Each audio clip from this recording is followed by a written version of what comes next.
மாநிலத்தில் ஆசிரியர்கள் பற்றாக்குறை அப்படிங்கிறது எல்லா இடத்துலயும் இருக்கு. ஆட்சிக்கு வந்து 3 வருடங்கள் ஆகியும் கூட அவர்கள் தேர்தல் வாக்குறுதியில சொன்ன ஆசிரியர்கள் நியமனம் அப்படிங்கிறது நடக்கல.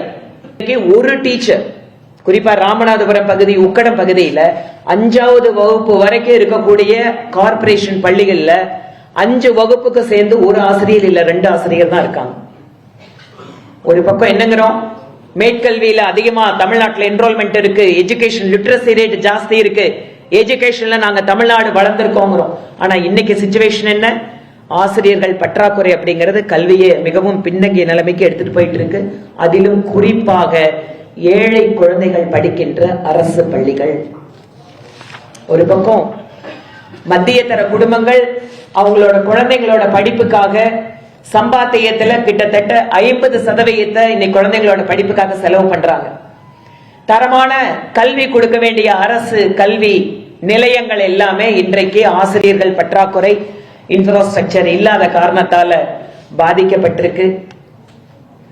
இது மட்டும் இல்லாம லா அண்ட் ஆர்டர், தமிழகம் அமைதி பூங்கா அப்படின்னு சொல்ற தமிழகம், பெண்களுக்கு எதிரான குற்றங்கள் தமிழ்நாட்டில் அதிகரிச்சுட்டு போயிட்டு இருக்கு.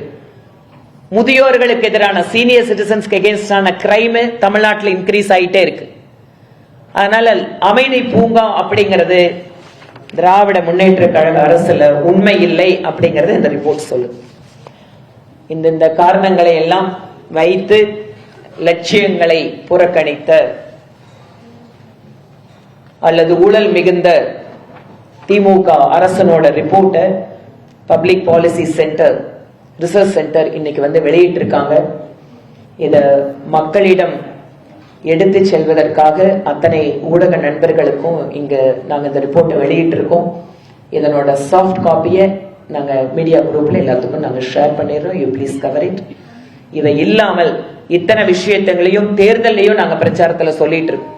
தேர்தல் பிரச்சாரத்துல இத்தனை நாள் நாங்க எதெல்லாம் சொன்னமோ அதெல்லாம் இப்போது ஒரு சென்டர் ஆதாரபூர்வமாக ரிசர்ச் பண்ணி இன்னைக்கு வந்து ஒரு ரிப்போர்ட்டை கொடுத்திருக்காங்க. அதனால நாங்க இத்தனை நாள் பிரச்சாரத்துல சொன்னதுக்கு எல்லாமே வலு சேர்க்கின்ற மாதிரி இன்னைக்கு இந்த சென்டரோட ரிப்போர்ட்டும் வந்திருக்கு. இதையும் நாங்க வந்து இன்னும் வரக்கூடிய 2-3 நாள்ல தீவிர பிரச்சாரத்தில் இணைத்துக் கொள்வோம். இந்த நிகழ்ச்சியில கலந்து கொண்டு உங்கள் அத்தனை பேருக்கும் என்னோட நன்றிகள். வணக்கம்.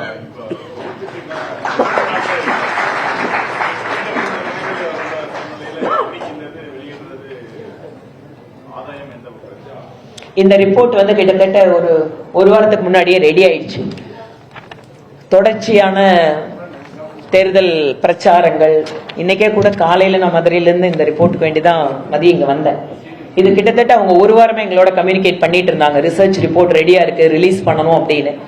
இது முந்தா நேத்து பண்றதா இருந்தது, மேனிஃபெஸ்டோ ரிலீஸ். நேத்து நான் ஊர்ல இல்ல, கோயம்புத்தூர்ல இதை நாங்க பண்ணணும் அப்படின்னு சொல்லி சென்டர் கேட்டிருந்தாங்க.